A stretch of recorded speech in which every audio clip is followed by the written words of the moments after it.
Hi, I'm Catherine from Collier County Public Library, and I'd like you to check out this book. It's called The Power of Knowing What You Don't Know, Think Again by Adam Grant. His books have sold millions of copies, and his TED Talks have been viewed over 25 million times. Adam has been recognized as one of the world's 10 most influential management thinkers. Part 1, Individual Rethinking, Updating Our Own Views. Adam Grant shows us a picture of beliefs I stand by, and he says that what sets great presidents apart was their intellectual curiosity and their openness.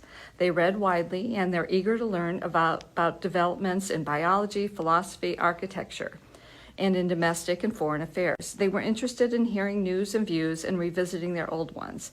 They saw many of their policies as experiments to run, not points to score.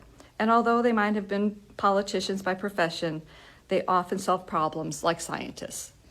As Adam studied the process of rethinking, he found that it often unfolds in a cycle. It starts with intellectual humility, knowing what we don't know. Confident humility doesn't just open minds to rethinking, it improves the quality of our rethinking. In college and graduate school, students who are willing to revise their beliefs get higher grades than their peers. And in high school, students who admit when they don't know something are rated by teachers as learning more effectively by peers and contributing more to their teams. Part 2, Interpersonal Rethinking, Opening Other People's Minds. What skilled negotiators do differently? Adam says that recent experiments show that having even one negotiator who brings a scientist level of humility and curiosity improves the outcomes for both parties, because that scientist will search for more information and discover ways to make both sides better off. The scientist in us isn't telling our counterparts what to think. We're just asking all parties to think. Part 3, Collective Rethinking, Creating Communities of Lifelong Learners. Psychological safety, when you have it and when you don't. This chapter talks a little bit more about Challenger and Columbia launches and NASA. It also talks about the CEOs of the Gates Foundation and how the Gates Foundation reached out to build psychological safety for their staff and administration. Part 4, Conclusion. Think Again, the epilogue.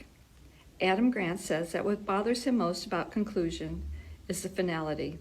If a topic's important enough to deserve an entire book, it shouldn't end. It should be open-ended. That's an inherent challenge, he said, for Think Again. He doesn't want the conclusion to bring closure. He wants his thinking to keep evolving. He said when writing the epilogue, the coronavirus pandemic happened, and he became curious about how leaders communicate during crisis. For him, he says, the most instructive example from leader came from the governor of New York. In an early speech in the spring, as the state and the nation faced an unprecedented crisis, he announced, "It is common sense to take a method and try it. If it fails, admit it frankly and try another. But above all, try something."